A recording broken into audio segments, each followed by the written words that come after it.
Selamat siang Bapak Ibu dan rekan-rekan semuanya. Kembali lagi hadir dalam acara Product of the Week kali ini. Dan seperti yang Bapak Ibu lihat di layar monitor masing-masing, di sini untuk Product of the Week kali ini kita akan bersama Leica Biosystems. Apa sih Product of the Week, program Katalog Pro ini? Jadi program Product of the Week ini akan kita ulas setiap minggunya dari produk-produk arsitektural atau yang lainnya yang sudah ada di dalam Katalog Pro. Dan untuk Product of the Week kali ini kita bersama Leica Biosystems akan membahas mengenai produknya yaitu BLK 360. Untuk kali ini, untuk Product of the Week sesi kali ini, kita masih bersama dengan dua narasumber. Untuk narasumber pertama dari sisi profesional yaitu sebagai arsitek yang akan mereview, kita masih dibantu dengan Mbak Frisil. Halo Mbak Frisil, apa kabar? Sehat Mbak? Halo, sehat. Saya dari PT Prima Detailing bekerja sebagai specifier arsitek. Dan perwakilan dari Leica yang akan kita ajak diskusi adalah Pak Alfi. Halo, saya sebagai product manager untuk, kita sebut sih produk ini reality capture, part of reality capture dari yang outputnya point cloud, kemudian 3D itu reality capture. Jadi saya handle berbagai untuk produk-produk PLBL, KIC maupun yang mobile scanner.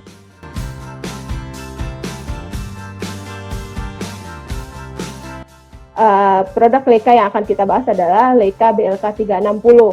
Nah, Leica BLK 360 ini merupakan compact laser scanner yang mampu mengambil data bentuk ruangan atau bangunan secara 360 derajat secara cepat.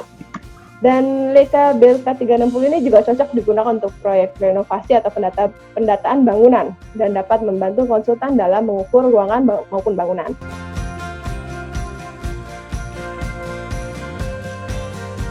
Oke, mungkin bisa dikasih tahu sedikit Pak tadi perlengkapannya kayak gimana sih? Cara pemasangannya? Ini sih cara pasangnya ini. Jadi cukup simpel. Alatnya seperti ini, kecil. Nggak tahu di kamera ya. Dia hanya sekilo beratnya. Kalau untuk scanner, ini adalah alat yang paling kecil dari tripodnya. Dan ini tripod package yang kita berikan. Tripod dari si BLK kaki sebenarnya. Kalau bisa nggak sih saya pakai tripod di luar kayak tripod kamera atau karbon? Itu bisa, tinggal kita tambahin namanya adapter. Nah, saya pasang dari sini, di tripodnya tinggal kita putar yang berat di sini. Kemudian kita berdirikan, dan si alatnya pun tinggal kita berdirikan di atas tripod tadi. Nanti cara masang baterai seperti ini, dan kita tinggal colok baterai, plug in, dan itu sudah kita desain seergonomis mungkin. Si user nggak akan kebalik cara masang baterainya, dia nggak bisa kebalik baterai di sini. Dan ini ada tombol power nih untuk nyalain. Nah, cara pakainya itu cukup mudah, cukup pencet satu tombol itu, atau kita juga bisa pakai apps. Bisa pakai Android, bisa pakai Apple. Macam-macam. Nah, ini kita taruh di sini di tripodnya, dan dia bisa berputar 360 atau gambar lebih detail seperti ini. Ini ada. Ini kalau pakai tripod yang untuk disto. Nah, seperti itu.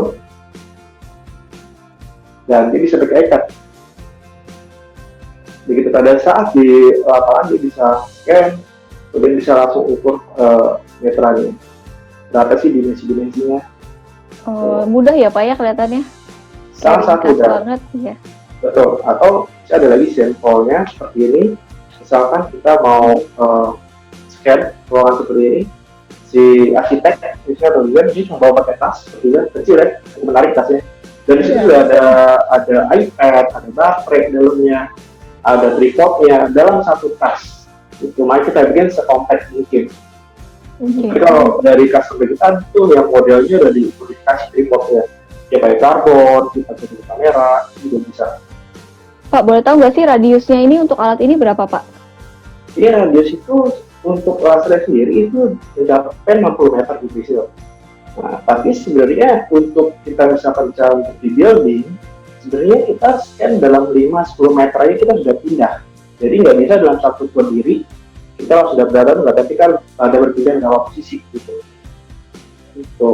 Oh, berarti memang harus ada beberapa titik gitu ya? Betul, nanti ada gambarannya. Jadi kalau cara apps ini cara pasang seperti ini, dan kita tinggal pakai apps di sini, pakai HP. Kalau tadi kan saya pakai iPad nih, dan pakai HP pun bisa. Jadi kita di operate tuh ada dua macam, kita bisa pakai gadget atau tinggal pakai tombol power di situ juga langsung scan. Oke. Berarti nggak perlu orang ahli banget ya Pak, semua orang pun bisa menggunakan BLK 360 ini ya Pak?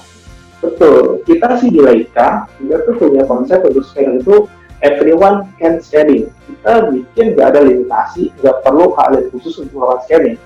Bahkan yang backgroundnya misalkan dari SMK juga bisa pakai. Kemarin kita juga habis juga ke sekolah-sekolah juga cara pakai, dan gimana sih bikin 3D itu sangat-sangat simple, nggak sesuai yang dibayangkan. Jadi tinggal pencet di sini kan di apps-nya, kita bisa lihat, tinggal di klik play, data langsung transmit tuh ke si apps kita, ke HP ataupun ke tab. Tapi di HP pun ada data. Jadi misalnya kita ketemu di Google yang ini, Google bisa melakukan scan hari ini juga, tanpa harus ajarin. Kalau misalkan di Google, misalkan kita namanya ada total session, mungkin itu harus tahu namanya konsep pengukuran.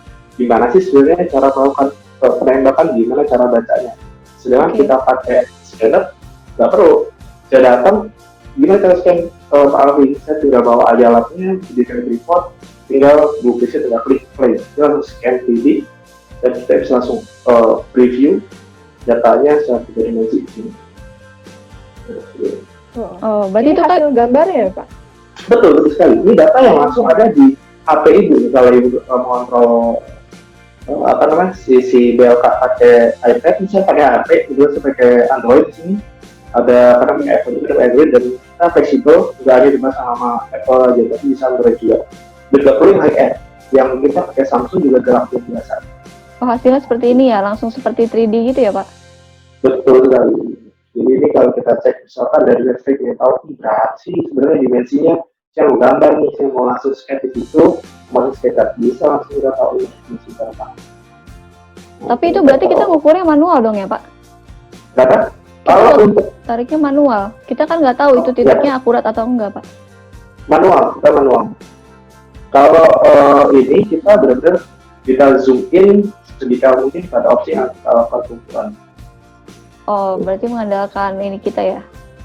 Ya, kita lihat dulu kita. Oke, kalau tadi sampai ke sekitar, misalnya konsepnya sebenarnya biasanya kan seperti ini Bu. Kita ukur nih manual kayak tadi, terus kita ini melakukan digital nih. Nah, seperti apa sih? Ini saya ada gambaran sih. Ini teman saya yang di Leica di Eropa. Nah, ini kan kalau di project kan kita biasa bisa masuk gambar tas anol nih, gitu segala macam, ya kan?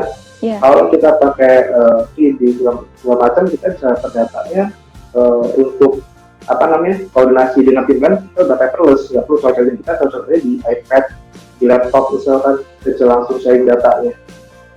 Nah, nggak perlu meter seperti ini, saya bisa ganti kayak digital. Dan kalau Bu Priscilla nanya berapa sih akurasi? Akurasinya itu 4 mm. Jadi setiap pengukuran dia 4 mm, misalnya ya 4 mm salah dia. Dan kalau ada yang dibanding masalah sekali, kita nggak ada skala karena ini 1:1 hasil pengukurannya. Oh, oke. Dari sini kan dari begitu kita udah dapat data itu, kita bisa langsung sini, kita bisa sharing datanya secara digital. Jadi sebenarnya mendukung juga buat paperless di sini. Nah, kita bisa tempatin nih BLK-nya di mana aja. Jadi buat scan seperti ini, misalkan ada event nih, kita lagi misalkan kita melakukan event contoh kayak di misalkan pameran mobil, otomotif misalkan, atau misalkan event kita bisa tahu dulu nih sebenarnya muat berapa sih sebenarnya, kita bisa bikin semua, kita 3D dulu nih ruangannya, kita scan, kita fitting, misalkan ada desain data isi, misalkan untuk taruh berapa tenan di sini, kita bisa desain secara digital dan sesuai actual data. Nggak hanya ada kan banyak kejadian begitu desain di fitting nih kita nggak pakai digital, dan digital hanya desain aja, tapi kita nggak lihat actualnya, ternyata banyak yang nggak sesuai nih, banyak yang bisa over atau bisa kurang, selisih. Nah ini kita meminimalisir itu. Berarti contohnya salah satunya ini ya Pak yang Bapak tampilin sekarang ya? Itu udah hasil jadi? Betul. Itu berarti kan Tadi kan Bapak ada sebut point cloud, Pak. Berarti hasil point cloud-nya itu tadi, seperti tadi nih? Ya, seperti tadi. Point cloud-nya. Sudah berwarna juga ya, Pak ya? Sudah berwarna, karena dari si dari si alat sendiri nggak hanya laser, tapi dia dilengkapi oleh kamera. Kameranya itu udah XDR, high dynamic range, benar-benar sangat tajam gambarnya. Kemudian juga dilengkapi juga kamera thermal. Kamera thermal itu apa sih sebenarnya? Dia video capture, kita bisa tahu nih suhunya berapa. Biasanya itu efektif ketika misalkan mau melakukan retrofit atau mau melakukan desain suatu kafe atau segala macam, dia mau cek nih di bagian tembok ada konsleting nggak, ada kebocoran nggak, tapi dia ini sebagai pewarnaan aja nih. Tapi kalau udah tekanan seberapa, kita ada sensor lain di situ. Tapi kalau untuk dari BK sendiri, dia membantu dari user menginformasikan, oh di sini ada kebocoran nih kayaknya karena ada warnanya biru. Begitu dicek, diklik suhunya ternyata misalkan 10 derajat. Kalau misalkan panas, oh ini ada konslet atau ada sesuatu di balik itu. Oh, mungkin bisa dikasih lihat, Pak. Oh, boleh. Sambil dikasih lihat biar ada gambaran nih untuk yang lainnya juga. Tapi sambil ini satu gitu kan ini, jadi tadi yang dari point cloud sebenarnya ada yang nanya, itu kalau point cloud udah bisa jadi belum sih? Seperti apa kan dari sendiri. Nah, ngolahnya pakai apa? Nah, sebenarnya ngolahnya itu ke software yang biasa arsitek pakai. Kita bisa Redscape bisa, Archicad bisa, Revit bisa. Contoh di video ini kita connect ke Revit misalkan. Nah, dia langsung point cloud, dia bisa fitting, ngebikin contoh atap ini langsung fitting pada actualnya. Jadi kondisi actual real-time dia tahu ada pencelakannya. Dia bisa memvisualisasikan secara langsung. Dia terbayang. Jadi begitu misalnya klien dari aspek, oh ini loh sebenarnya kondisi atap seperti ini. Jadi klien itu divisualkan paham dengan kondisi actual. Tidak hanya masalah desain yang divisualkan, tapi kondisi actual juga. So, Selain Revit, apalagi Pak tadi convertnya? Ke CAD gitu bisa? Ke 3D Max, ke SketchUp? Betul. CAD, macam-macam. Ke CAD, SketchUp, kemudian Brisket, karena Brisket punya yang Hexagon juga. Kemudian ada Archicad yang si software ini bisa menerima data kayak PTS, L57, itu bisa semua. Rata-rata sekarang software untuk desain 3D semua sudah bisa dengan data point cloud. Bentley pun juga ada, kayak iCloud macam-macam. Nah, ini tampilannya. Nah, tadi kalau saya jelasin dikit, kenapa saya bilang satu posisi nggak bisa? Karena kita harus beberapa kali pindah alat. Ini gambar seperti ini. Karena kita butuh overlapping. Ini berapa Pak radiusnya? Kalau alat kayak ini sekitar 130 meter. Tapi kalau sudah di angka 30 meter, kita seperti ini.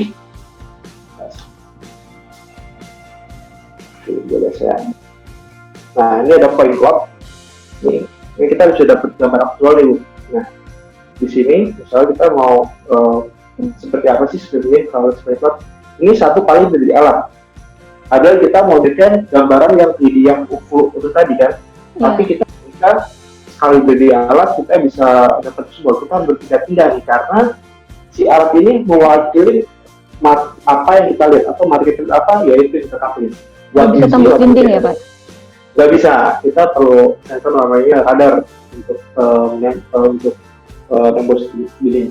Jadi kalau laser dia hanya pada objek aja. Oke, dan di sini misalkan dia pindah nih satu posisi, kemudian dia gabung lagi, dia mau pindah nih ke ruangan sebelahnya, dia akan berdiri di posisi kedua di sini. Oke. Nah, kemudian dia akan maju lagi ke posisi berikutnya. Jadi kan ini area 1, berarti kan area 1, ini area 2. Tapi untuk menggabungin dua area ini kita perlu bridging, karena kita taruh di sini. Nggak bisa kita yang dari sini scan, kemudian kita pindah di sini. Itu akan kesulitan di software kita menggabungkan karena tidak adanya overlapping. Jadi sebenarnya sih konsepnya sama kayak cross-site photogrammetry, dia akan menggabungkan data tersebut dengan overlapping data. Kalau nggak ada bantu overlapping, dia nggak bisa gabungin data tersebut. Nah ini arahnya si scanner ke sana, jadi dia bisa dapat dua data di sini. Dari sini 1, 2, dan dia ada overlapping di area ini, maka dia bisa gabungan area ini tiga di alat ini. Kemudian di sini dia pindah lagi ke area berikutnya. untuk dapat detail di area sebelah sini. Kemudian dia bisa pindah ke titik sebelahnya untuk pindah ke ruangan sebelah. Oke, dan kemudian dia akan ke arah sana. Sudah lagi. Oke, intinya per titik lah ya. Ya, hingga semua tercapture. Jadi kalau tadi Bu Chris bertanya, ini berapa sih sebenarnya spek jangkauan radiusnya? Kalau secara jangkauan radiusnya bisa sampai 60 meter dari alam. Tapi kalau kita bicara untuk high building, juga bisa seperti ini yang tadi saya gambarin. Jadi kita nggak bisa nih, bisa ditekan nih. Saya bisa scan semua. Kan di situ ada tembok, ada ruangan, dan kita perlu pindah beberapa posisi. Contoh kalau waktu saya scan katedral juga, saya hampir ada sekitar 50 menjadi alat. Karena saya scan dari lantai sampai atap-atapnya, rangkanya kita scan. Satu alat bisa berapa lama Pak butuh waktunya? Satu alat untuk scan itu estimasi sekitar 3 menit, 3 sampai 5 menit. Jadi kita ada atur namanya density atau kerapatan titik dari point cloud ini. Nah, yang paling low itu kurang lebih 12 mili kerapatan atas ini ya, berarti jarak antar titik sekitar 12 mili. Nah, biasanya kita pakai medium pun cukup, pakai 6 mili itu udah sama cukup. Dan itu hanya bakar waktu sekitar 5 menit kita sekejar. Oh, berarti kita bisa setting ya Pak ya, tergantung kerapatan yang kita mau ya. Betul, dari satu. Gitu.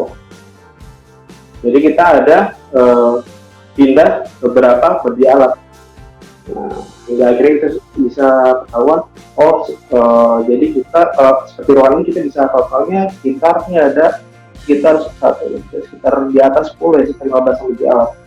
Makanya kalau ternyata gimana?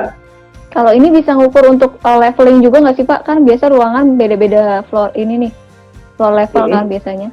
Bisa juga nggak buat detect itu? Kalau floor level, kalau kita ngukur misalkan bangunan 3 lantai, kita gabungkan, itu bisa. Oh, oke. Jadi di software Revit kita setting tuh level 1, level 2, level 3. Dan data plotnya ada semua. Kalau dalam satu level misalnya kan ada teras kan, kalau rumah ada teras atau ada apa gitu Pak. Bisa nggak? Bisa, itu juga bisa. Kita tercapture semua. Tapi kalau setting level, biasanya kan di software tempatnya, misalkan dulu biasa pakai, sebenarnya biasa pakai Revit, misalkan itu setting levelnya gitu. Bukan di software levelnya, dia hanya membantu buat dari si BLK atau software ini, dia yang membantu menggabungin beberapa berjalan tadi. Tapi buat gambar tadi, yang berjalan software misalkan tiket atau si Revit. Untuk mengatur levelnya ada di situ. Kayak di Revit, apa tuh levelnya, level 1, level 2, level 3. Oke, Pak ini tadi selain kan tadi di ruangan terus nih Pak. Kalau saya baca deskripsinya itu bisa di outdoor juga? Betul, kalau di outdoor juga bisa. Walaupun si BLK ini kita lebih fokus sebenarnya untuk di si indoor ya. Kalau di outdoor kita juga bisa capture.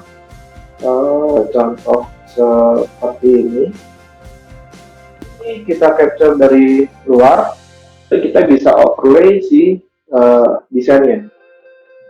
Oh, tapi bangunan desainnya itu dari modeling gitu ya, kayak SketchUp atau?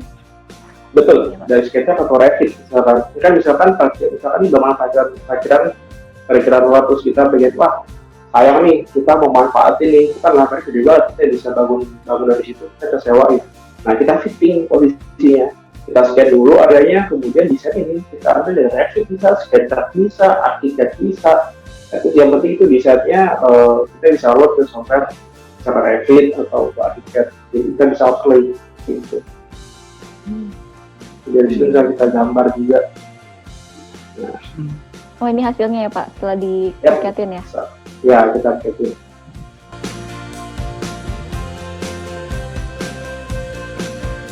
Selamat sore.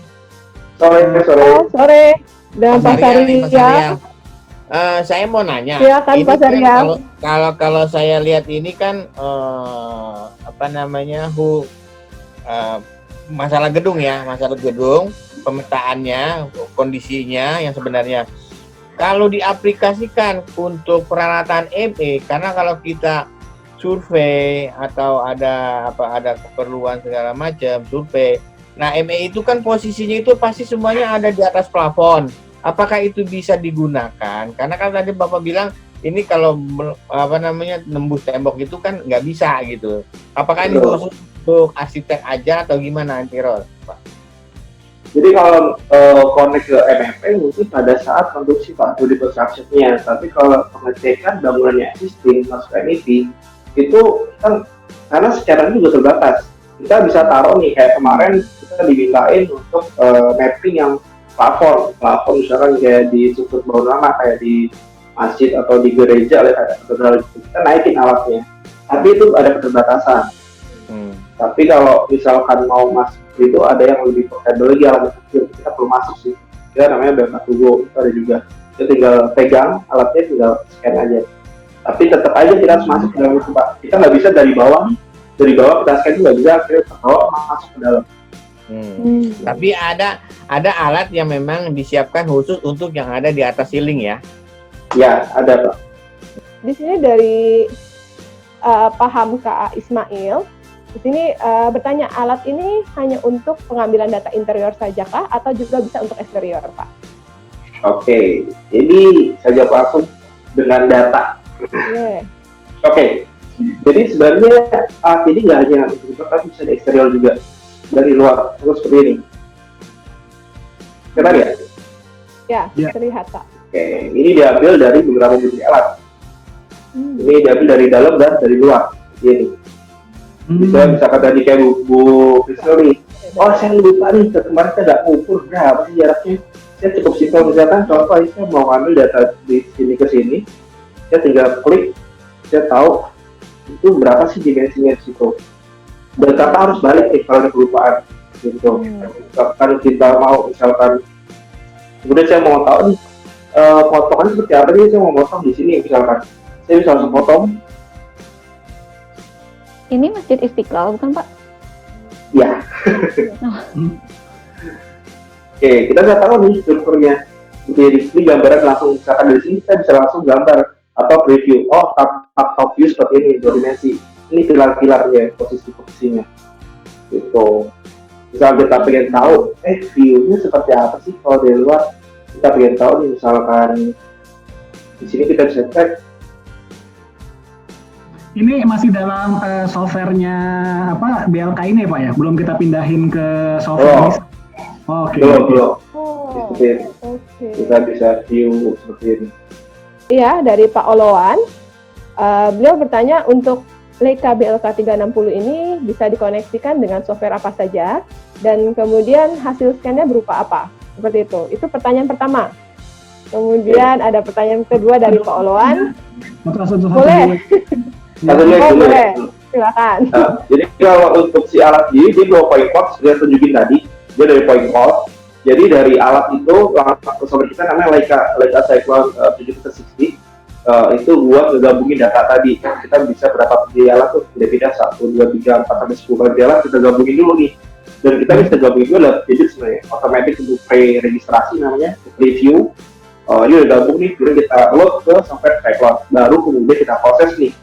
Kalau banyak software apa aja yang bisa mendukung, itu software CAD itu bisa Autodesk, yang base-nya CAD ya, Autodesk, kemudian ada ArchiCAD, ada BricsCAD, ada iPosite, ada macam-macam software yang bisa melakukan itu bisa langsung masuk software. Tapi kalau ditanya bisa nggak sih begitu scan data langsung 3D, itu nggak, kita perlu tracing dulu karena hasil data tadi point cloud atau yang kita sebut dengan predictive rata-rata.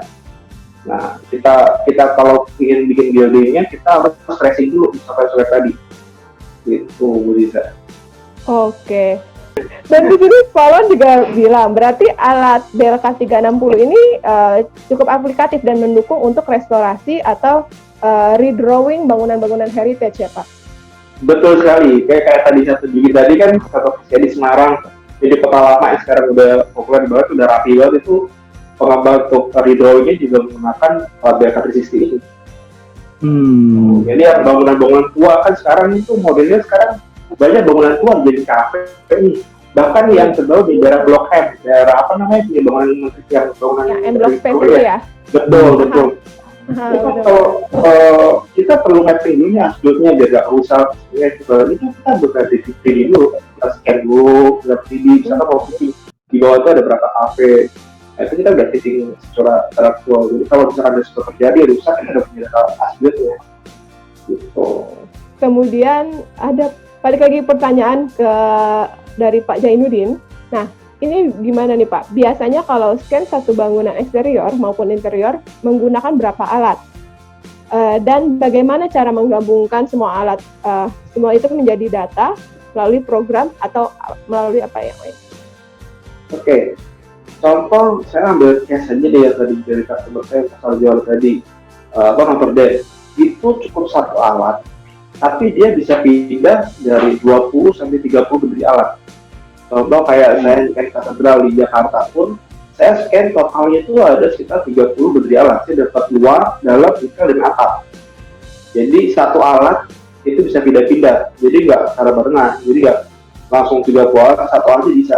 Tapi kita perlu menggabung data. Tanyanya gimana cara menggabung data itu di software kita atau di gadget kita nih, kita juga namanya di Sitecore Field namanya di sini, kita bisa preview. Kelihatan. Nah di sini kelihatan. Di sini kita bisa preview secara otomatis. Secara otomatis. Jadi softwarenya itu nggak boleh secara otomatis. Nah, kalau untuk garansi produknya sendiri berapa tahun Pak? Kalau let's say misalkan nih produknya itu test out misalkan, kita tetap jamin, mereka bisa jamin dapat itu sampai 5 tahun dari tanggal test out-nya. Kalau tanggalnya test out-nya misalnya besok nih test out misalnya. 5 tahun depan spare part masih ada, baterainya itu masih ada kita jaga. Tapi ya, untuk warranty sendiri, warranty-nya ya itu 1 tahun. Tapi kita tuh sebenarnya sama kayak di Apple sekarang juga ada kan untuk warranty kita bisa extender. Nah di kita juga ada namanya extender warranty. Misalkan wah saya mau tercover nih warranty-nya cuma setahun, saya mau 2 tahun, 3 tahun. Tapi itu pasti ada extra cost di situ. Gitu ada add cost-nya di situ. Di halaman katalog Pro kan kita juga sudah ada untuk produk Leica. Jadi jika ada kebutuhan untuk produk Leica, jadi di sini Bapak Ibu tinggal langsung masuk ke halaman Leica di katalog Pro. Kemudian di sini ada kontak personnya juga dari Pak Alfi. Di sini ada 3 orang ya, kontak personnya ada Pak Alfi, Ibu Sagita, kemudian Bu Anastasia, dan Bapak Ibu tinggal langsung klik di sini kontak personnya. Dan di sini ada nomor mobile phone-nya Pak Alfi langsung. Jadi Bapak Ibu nggak perlu khawatir untuk dioper lagi sama admin. Jadi Bapak Ibu bisa langsung WhatsApp ke Pak Alfi seperti langsung itu. Di sini, langsung nomor saya nanti. Boleh. Atau nanti jika Bapak Ibu sudah sign up di katalog Pro, Bapak Ibu juga bisa add friends di sini. Jadi nanti Bapak Ibu bisa langsung diskusi langsung ke Pak Alfi melalui katalog Pro seperti itu. Oke, mungkin sudah cukup detail sesi kita hari ini, Eza ya. Iya, betul. Terima kasih sekali lagi waktunya untuk Pak Alfi dan teman-teman tim dari Leica Geosystem. Kemudian terima kasih juga kepada Bapak Ibu yang sudah hadir dalam acara katalog Pro kali ini. Go Pro! Katalog Pro!